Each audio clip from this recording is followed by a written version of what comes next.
All right, welcome back. So let's learn about how to make a video and do response 2A for the create performance task. So let's go back to our problem set.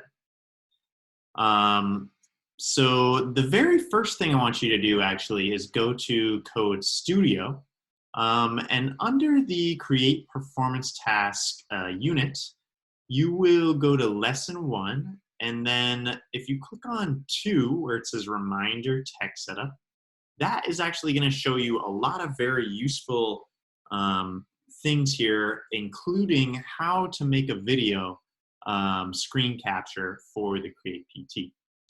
You might think this looks familiar, and that's because we've already looked at this back during the Explore PT. Then really what you just looked at was how to access the digital portfolio, which you've all set up by now. If we scroll down past this, I'll come back to this in the next video, making PDFs for the written responses. Well, actually making PDF of the program code. Scroll down past both of those. Down here is where it's just making a video screen capture. So you just need to make a 1-minute video, no longer, that shows your program working, okay?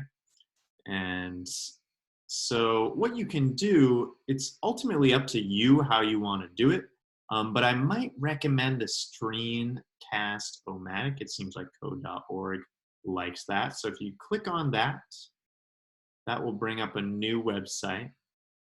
You shouldn't need to download anything. So if you're on your Chromebook, you can hit start recording for free.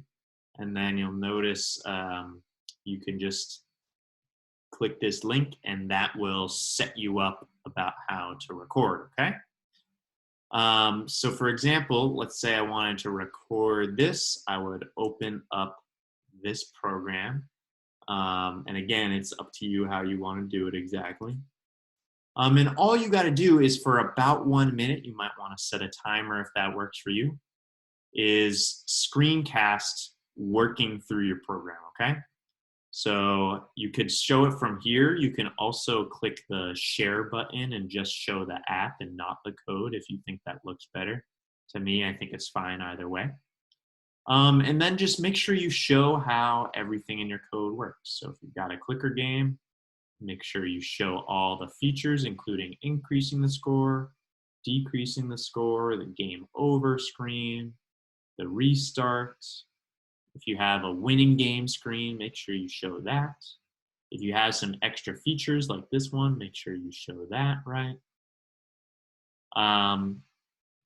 And hopefully at the end of 1 minute, you've shown everything there needs to be. So that's the 1-minute video. And that's basically all you have to do. If you are feeling like you're someone who likes talking, we can look back here and look actually at response 2A. So you'll submit this video, make sure you download it in one of these formats, and also it shouldn't exceed 30 megabytes, but also make sure of that too. Let me know if you have any questions on that. And for prompt 2A, here's where you can actually write the written response that identifies your programming language for all of you. It's going to be JavaScript, right? Identifies the purpose of your program. So what is it? What does it do?